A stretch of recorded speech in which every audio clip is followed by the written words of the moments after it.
Hi, I'm Vera White, and I'm a member of the Administrative Commission for New Worshiping Communities in Pittsburgh Presbytery. And I want to talk to you a little bit today about grants. I mean, who doesn't like grants, right? We're talking about ways that a new worshiping community can get some financial help in its early stages in starting this important new work. Pittsburgh Presbytery has made a commitment to partner with creative leaders to develop new worshiping communities within Allegheny County. These communities are designed to reach unchurched and de-churched people for Christ. Part of this commitment is to make a financial investment in these communities. Our denomination, the Presbyterian Church USA, has also made a commitment to help start 1,001 new worshiping communities that's designed to launch at least 1,001 new communities of faith over a 10-year period. That program also comes with a financial commitment. The committee at the National Church charged with reviewing grant applications is called the Mission Development Resource Committee, or MDRC. This committee consists of pastors and elders who have been elected at the meeting of a General Assembly to serve in this capacity, to review grant applications and make decisions about grants that are available. So you can see that both at our local presbytery level and at the national level, the church is eager to partner with you in this great initiative of starting new worshiping communities. And both levels of the church have made a commitment to provide some financial support along with all kinds of other support that they give to new worshiping communities. Here in Pittsburgh, we're blessed to be part of a synod, the Synod of the Trinity, that also has some funds set aside to help with new worshiping communities. So there are actually 3 levels of grants that are available to you as you think about starting a new worshiping community.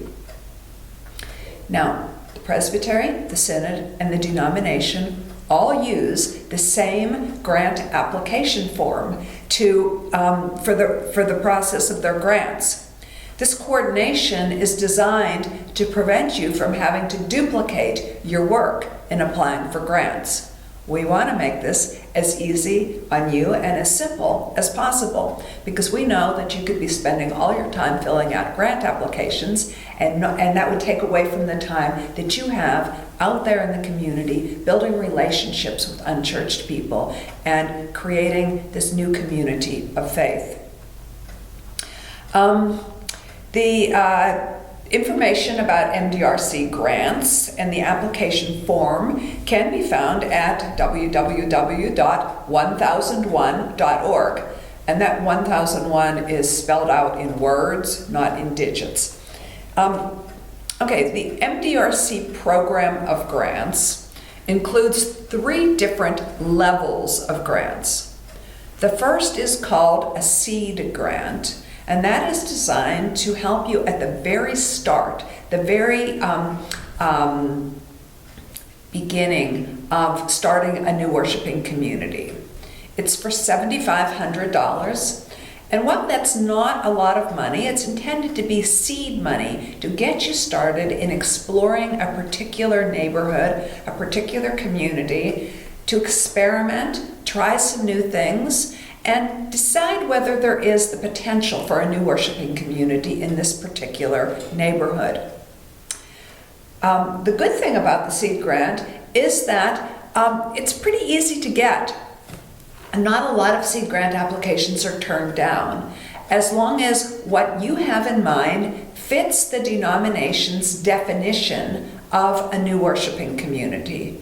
That definition also can be found kind of spelled out and fleshed out on the 1001.org website. But basically what it says is that the community is new and that it's trying to reach new people for Christ. And it's also exploring new forms of church for a changing culture. It's community, or it's worshiping. In other words, it's gathered to worship the risen Christ in word and sacrament. But it's also out there in the community, trying to be the hands and face of Jesus Christ in a particular community. And its community, in that it's seeking to be financially and sustainable in its leadership, and it's also deeply connected with the wider church. So if what you have in mind fits that definition, I would strongly urge you to apply for the seed grant. The next level of grant is called the investment grant.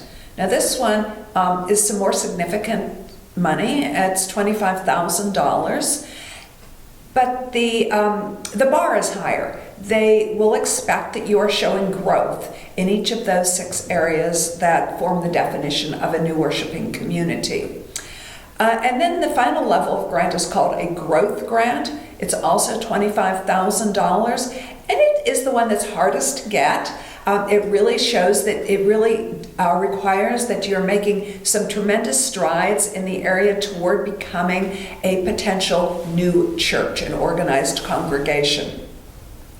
Both the investment and growth grants require matching funds from your presbytery, your partner congregations, or individual partners. These matching funds can be in financial or in-kind support.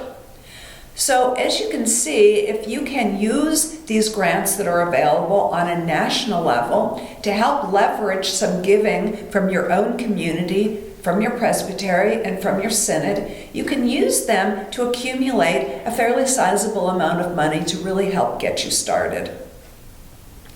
In addition, the denomination, Presbyterian Church USA, has a resource called Starting New Worshiping Communities that is designed to help guide you through the work of developing missional and financial strategy for starting a new worshiping community. If you do the work outlined in that resource, you will have available to you all the answers that are required to the questions asked in the grant applications.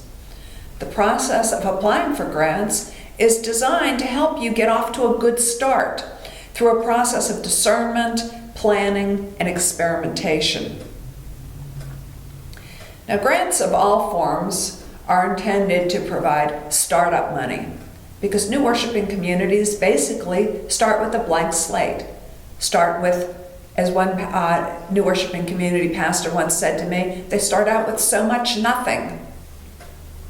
However, each new worshiping community needs to have a plan for ongoing financial sustainability, because that's what grown-up churches do. A time will come when the grant money runs out, and the church needs to be able to stand on its own 2 feet. So you shouldn't be surprised when the grant applications and your presbytery or congregational partners ask you to tell them about your long-term plan for financial sustainability. Developing such a plan is admittedly a very challenging thing to do. The Starting New Worshiping Communities resource that I talked about will help you walk through that process of developing a plan for financial sustainability.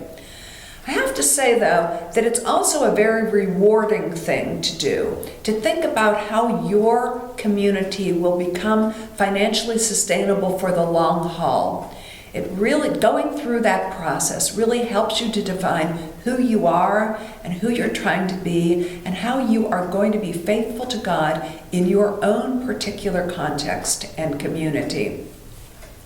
Now, you can find out a lot more about these grants, what they're for, how much money is available, what the schedule for application and grant review looks like, and what the application itself looks like by getting on that website, 1001.org. I think you can tell from this that both your presbytery and the denomination as a whole want to be a partner with you in this work. We believe in what you're doing. We think it's really important and exciting Holy Spirit work, and we want to invest in the future of what you're up to.